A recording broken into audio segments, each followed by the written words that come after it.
The glimmering chandeliers of the Winter Palace cast their golden light across the ballroom, illuminating the sea of silks, brocades, and military regalia that swirled beneath them. Lady Felicity Morgan stood at the periphery, her white-gloved hands clasped tightly before her as she observed the elaborate choreography of Russian aristocracy. Though her gown, pale blue silk with silver embroidery, was crafted by the finest seamstress in St. Petersburg, she remained acutely aware of her foreignness among the nobility of Tsar Nicholas II's court.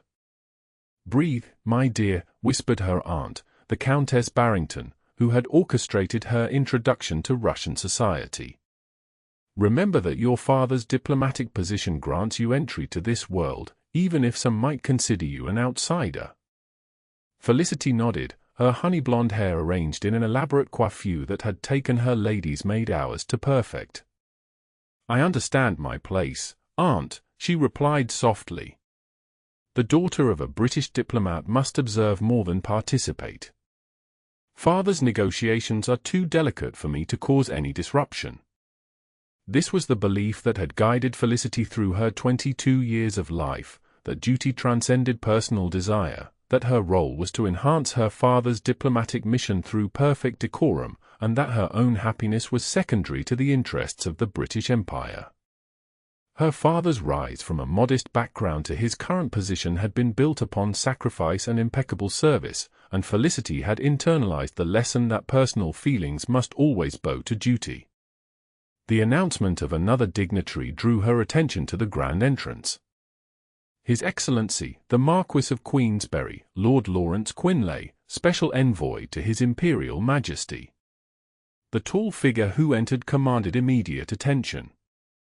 Dressed in the formal diplomatic uniform of the British Empire, adorned with medals that testified to his service, Lord Quinley moved with the easy confidence of a man accustomed to power. His angular face remained impassive, his dark eye surveying the gathering with practiced indifference. At 34, the Marquis had already earned a reputation as one of Britain's most effective but ruthless diplomats, a man who secured favorable treaties through sheer force of will and cunning. "Your father's rival has arrived," her aunt murmured. "They say the Marquis has the ear of both the Tsar and our king. Be cautious around him, Felicity. Men like Lord Quinley see people as pieces on a chessboard." As the evening progressed, Felicity found herself increasingly aware of the Marquis's presence. Though they had not been formally introduced, she noticed how the Russian nobility deferred to him, how Grand Dukes sought his counsel, and how the ladies of the court attempted to capture his attention, all to no avail. His expression remained remote, occasionally punctuated by a polite smile that never reached his eyes. When the orchestra struck up a waltz, Felicity retreated further into the shadows, preferring observation to participation. It was then that she felt a presence beside her. "You seem as enthused by these proceedings as I am, Miss Morgan." Lord Quinley stood next to her, his tall frame casting a shadow over her smaller one. Up close, she could see the fine lines around his eyes that spoke of experiences beyond his years. "My lord," she curtsied, surprised he knew her identity. "I find observation educational." "Indeed. While others dance, the observant learn secrets worth far more than a few minutes of pleasure." His voice was deep and cultured, with the barest hint of Northern English that suggested his aristocratic polish had been acquired rather than inherited. Before she could respond, a messenger approached Lord Quinley with an urgent dispatch. He excused himself with a brief bow, but not before saying, "Your father's work on the Persian question has been notable. I look forward to our next conversation, Miss Morgan." The encounter left Felicity unsettled. That the formidable Marquis knew of her father's diplomatic efforts was unsurprising, but his attention to her seemed unusual. As she watched him depart, she resolved to maintain the careful distance her position required. After all, Lord Quinley represented everything her father had cautioned against, the aristocratic elite who viewed diplomacy as a game rather than a responsibility. What Felicity could not have anticipated was how dramatically this brief meeting would alter the course of her life. 3 weeks later, the Morgan household in St. Petersburg was in disarray. Her father, Ambassador Edward Morgan, had collapsed during negotiations, struck by a sudden illness that left him bedridden and unable to continue his diplomatic mission. The doctors diagnosed a heart condition that required immediate return to England's milder climate. The timing could not be worse, her father lamented, his normally robust frame diminished against the pillows. The Persian oil negotiations are at a critical stage, and our position with the Russians is precarious. Your health must come first, father, Felicity insisted, though she shared his concern. Her father's diplomatic achievement in securing British interests in Persia against Russian expansion had been the culmination of years of work. "I've received word from London," he said, his voice weakening. "They're sending Lord Quinley to replace me." Felicity's stomach tightened. "The Marquess? But his approaches differ so dramatically from yours." "Indeed. Which is precisely why I've made arrangements to protect our family's legacy." Edward Morgan reached for his daughter's hand. "Felicity, I have proposed an alliance, a marriage, between you and Lord Quinley." The room seemed to tilt around her. "Father, surely you cannot mean it is already arranged?" "The Marquess has accepted, and the Foreign Office approves. This union will ensure our diplomatic approach is not entirely abandoned, as you will be positioned to influence from within." Her father's expression softened at her shock. "My dear, you have always understood that our service to the Empire might require personal sacrifices." In the days that followed, Felicity moved through preparations in a state of numb disbelief. The marriage would be conducted swiftly in the embassy chapel before her parents departed for England. She would remain in Russia as the Marquess of Queensbury, supporting her new husband's diplomatic mission while safeguarding her father's work. When she finally met with Lord Quinley to discuss the arrangement, his manner was cordial but detached. "I understand this is not the match you would have chosen," he acknowledged, standing by the window of the embassy drawing room.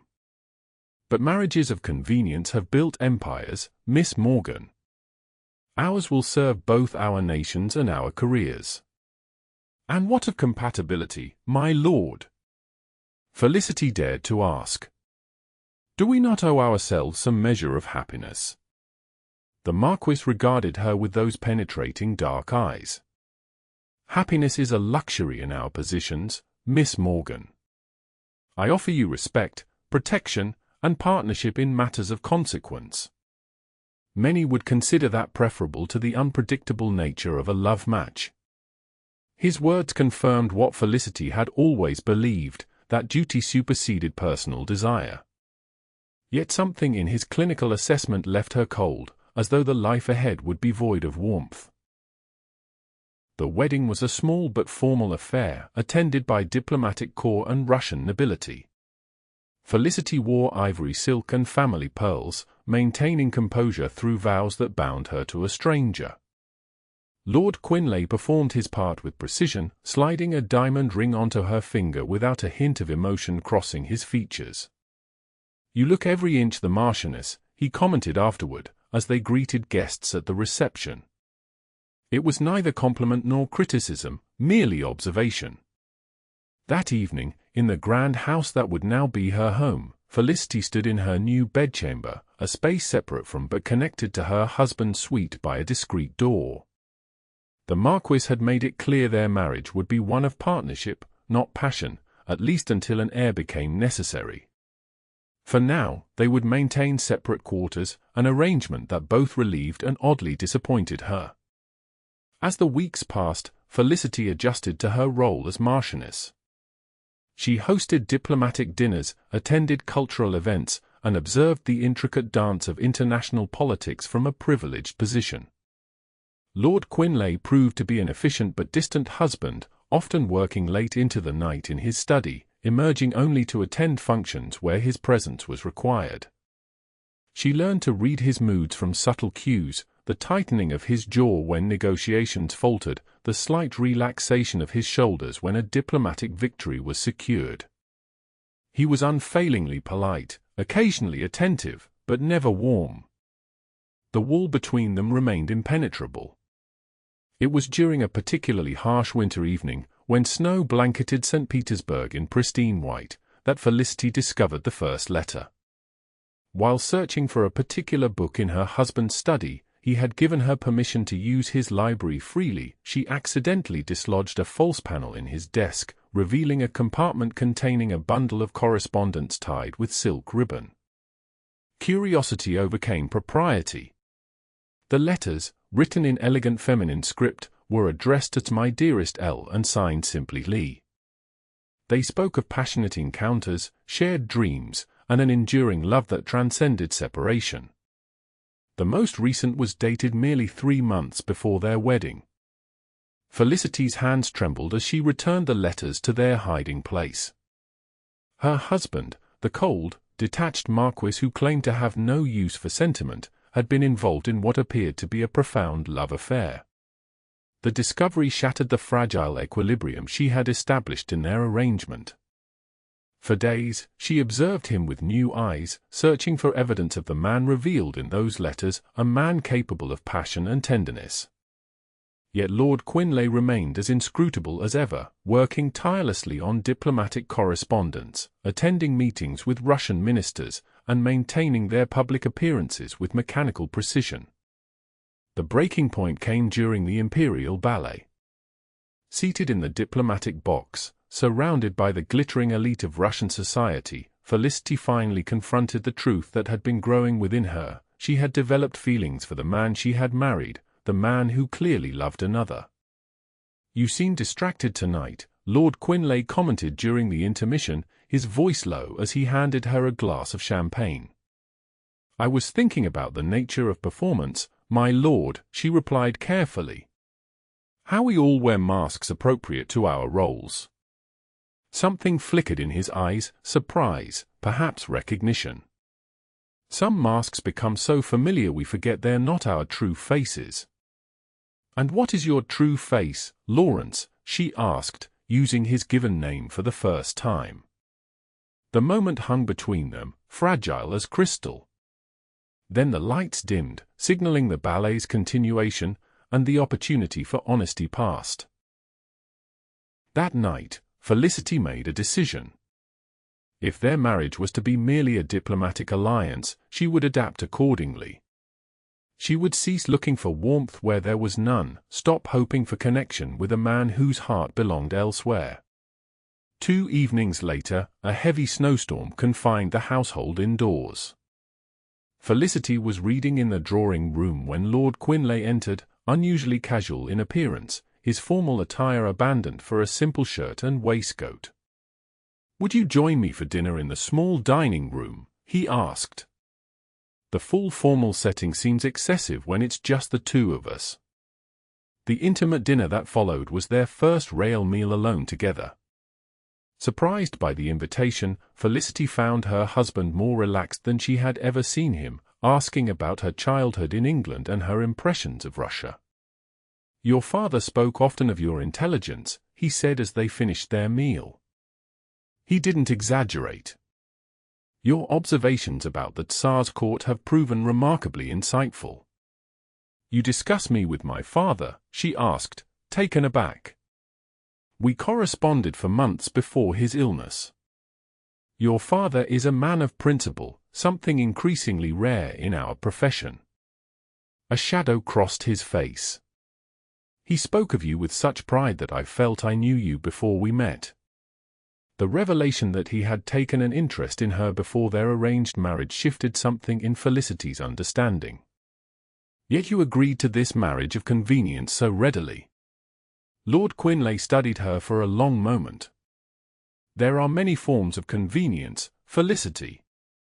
Some are more complex than others." Before she could question him further, his secretary interrupted with an urgent diplomatic dispatch. The moment of connection dissolved as Lord Quinley excused himself, returning to his role as the imperturbable diplomat. The following morning, determined to understand the man she had married, Felicity returned to his study. This time, she methodically examined the letters, noting dates and references. What emerged was a love affair spanning 7 years, conducted largely through correspondence due to separation. The mysterious E wrote of diplomatic postings, suggesting she too moved in their circles. The most recent letter, however, contained a passage that stopped Felicity's heart. "I must release you from your promises, my dearest L. My marriage proceeds as arranged, and though my heart remains yours, duty calls us both to different paths. Perhaps in another life, we might have found our way to happiness together." A farewell letter. Written by a woman who, like Felicity herself, had entered an arranged marriage out of duty. Distracted by this discovery, Felicity failed to hear the study door open. When she looked up, Lord Quinley stood in the doorway, his expression unreadable as he observed the letters in her hands. "I see you've discovered my secret," he said, his voice unnervingly calm. Felicity rose, the letters clutched to her chest. "I apologize for the intrusion, but I will not apologize for wanting to understand the man I married." He crossed the room slowly, his gaze never leaving hers. "And what do you understand now, Felicity?" "That you loved someone who was taken from you by duty. That our marriage was perhaps as much a refuge for your broken heart as it was a diplomatic arrangement." She hesitated.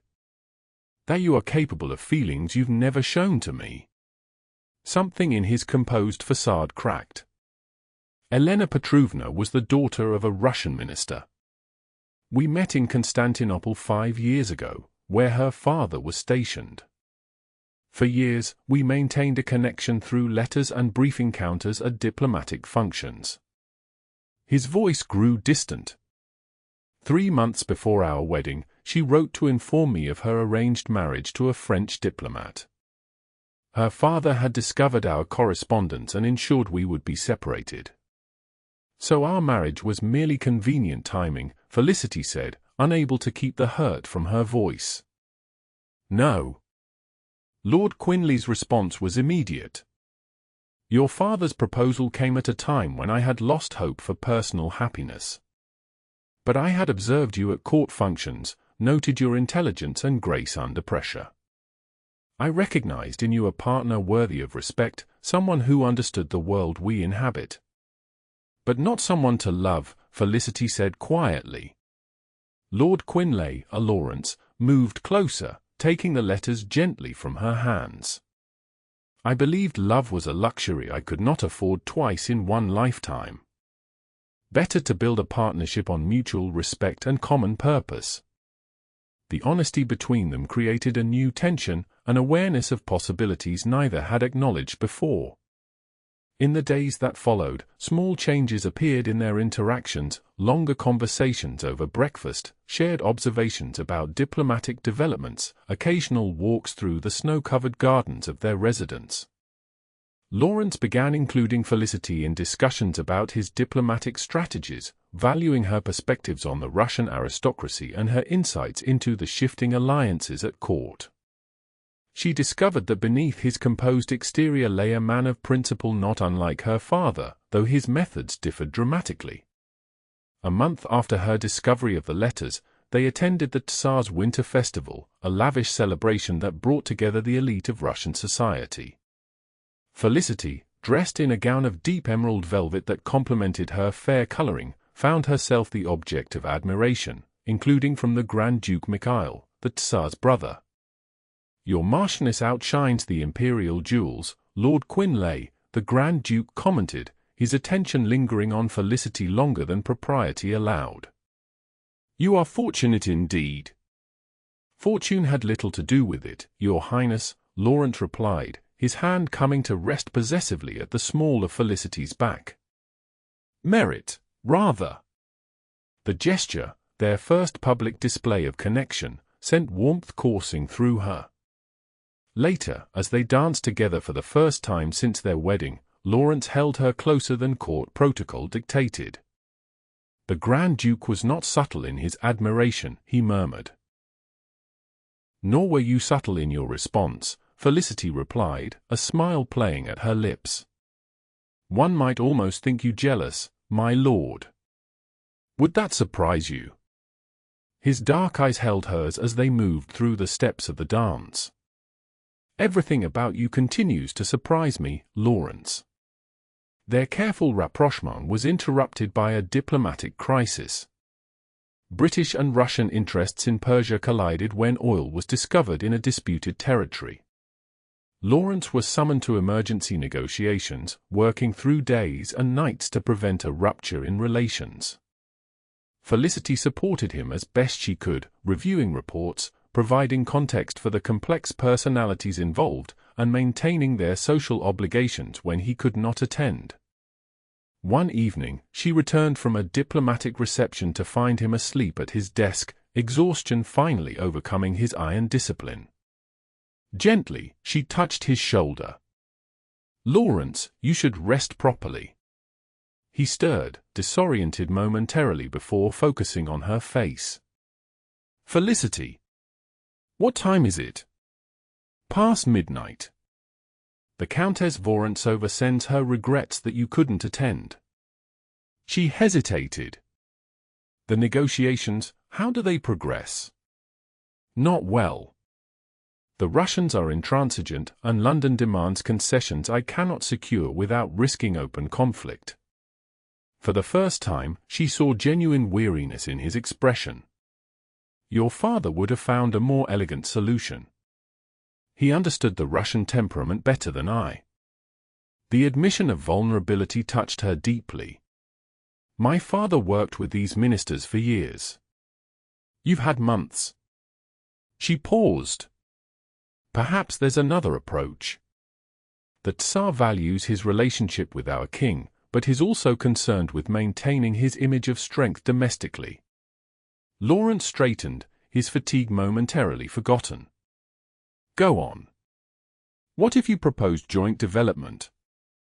Russian engineering with British financing, creating employment for Russians while securing British access to the oil. Both sides could claim victory. He stared at her for a long moment. That's brilliant. It addresses their pride while protecting our interests. A genuine smile transformed his features. This is why your father insisted our marriage would strengthen the diplomatic mission.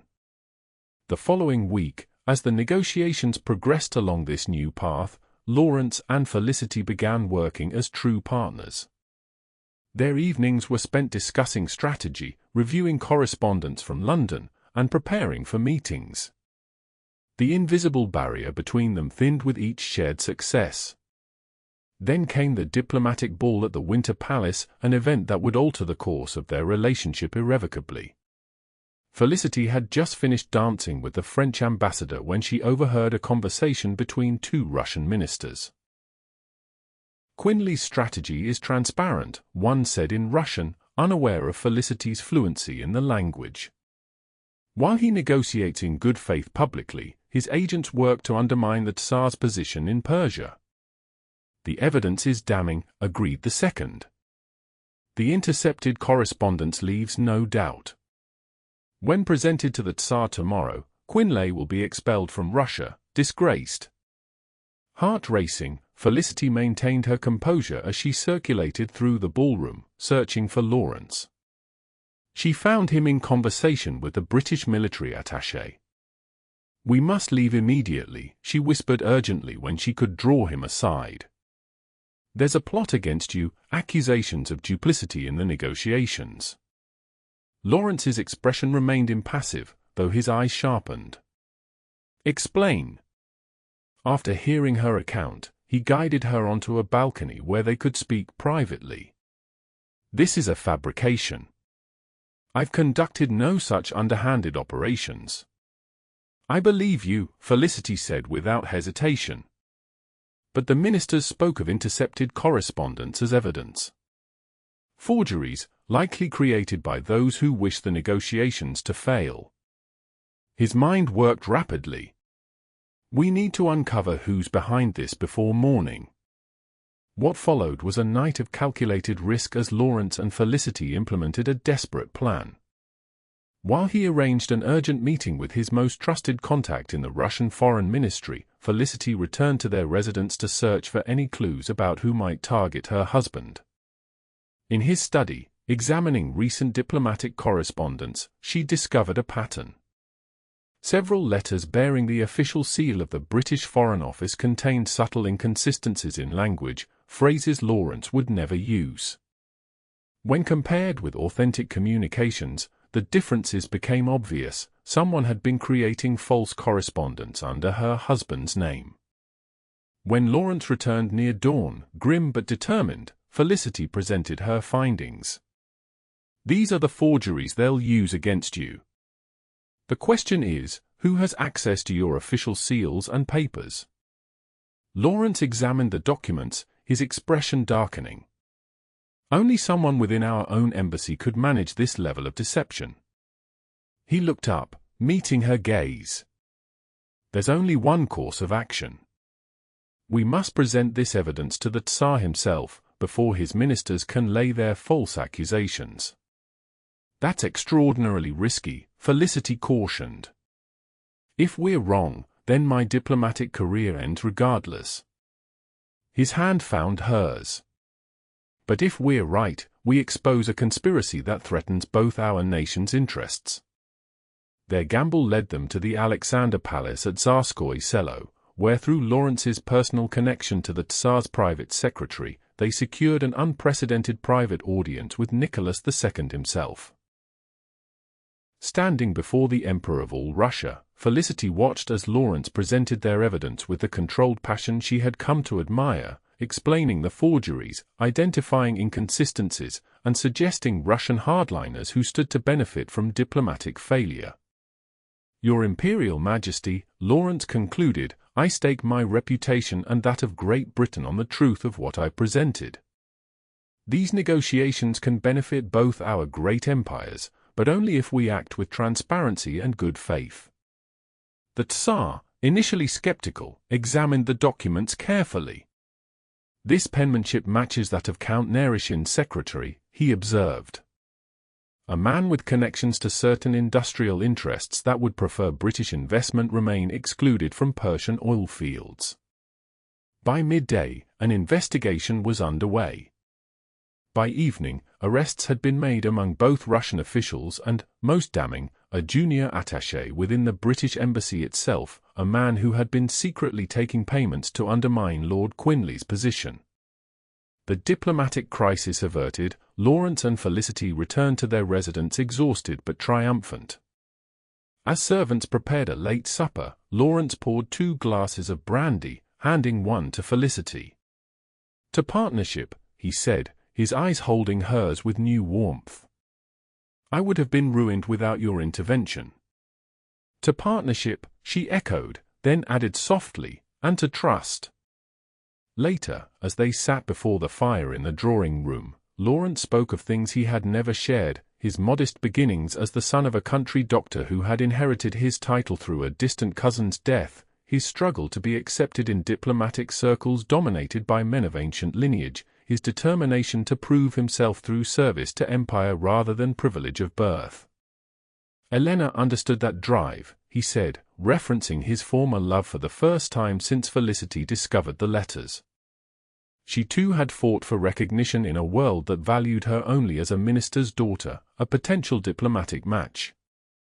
You loved her deeply, Felicity observed, without jealousy now. I did. But love, like all things, evolves. His gaze met hers directly.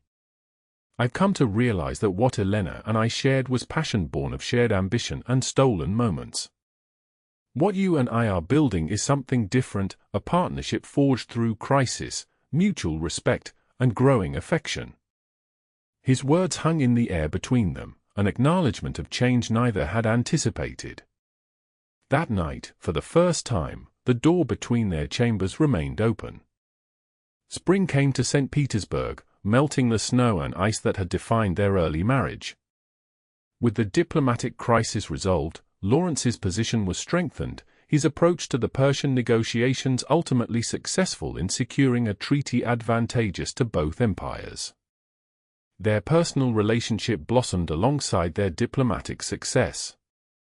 Lawrence began including small gestures of affection in their daily interactions, a hand at the small of her back, flowers from the imperial greenhouses, books he thought might interest her.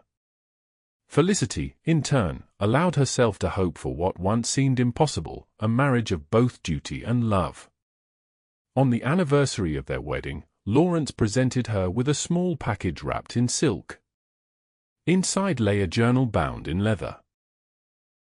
"Open it," he encouraged.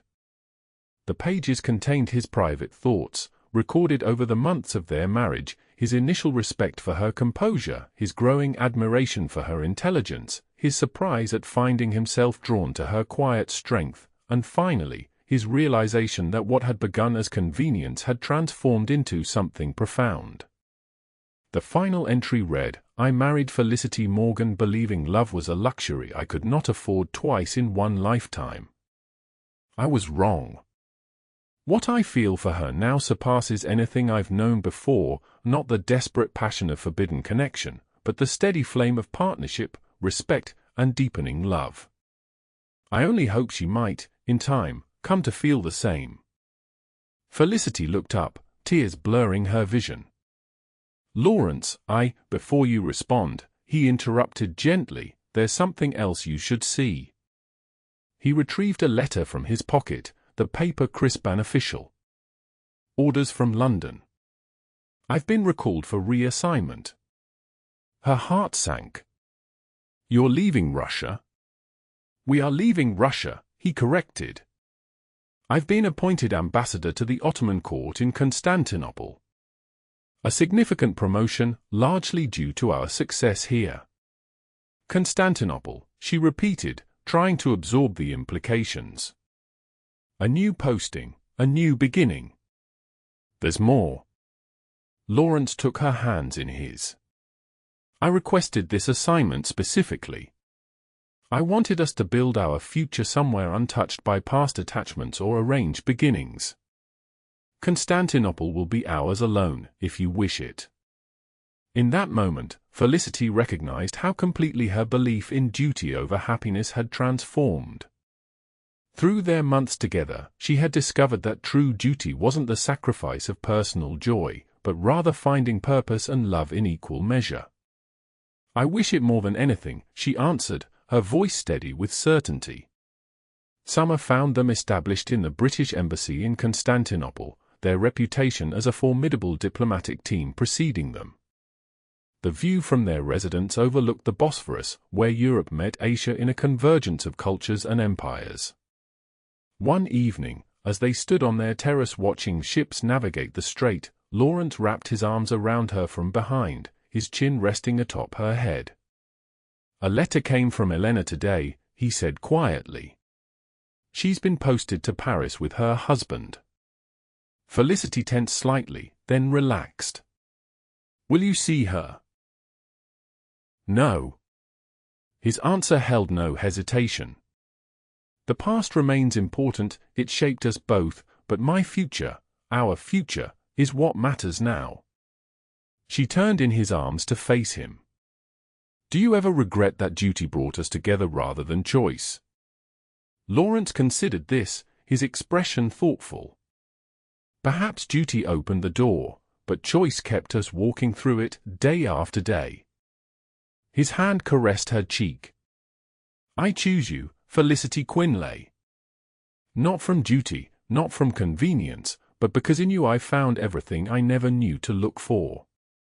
Against the backdrop of empires in transition, the Ottoman weakening, the Russian expanding, the British navigating between them, they had found personal truth, that love could indeed flourish within the constraints of duty, that connection could transcend arrangement, and that the cold formality of diplomatic marriage could warm into genuine partnership.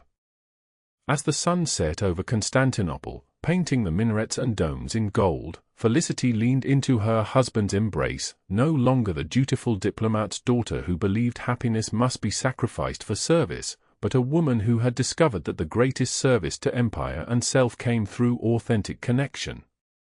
"I choose you too," she whispered, not despite duty, but alongside it. The letters that had once revealed a secret love now rested in a locked box, artifacts of a past honored but no longer needed. In their place, Lawrence and Felicity created their own correspondence, diplomatic dispatches bearing both their insights, private notes left on pillows, and plans for a future that merged personal happiness with service to empire. In the imperial city where East met West, they had redefined what duty meant, not the cold sacrifice of personal desire, but the warm fulfillment of purpose shared with one's true partner.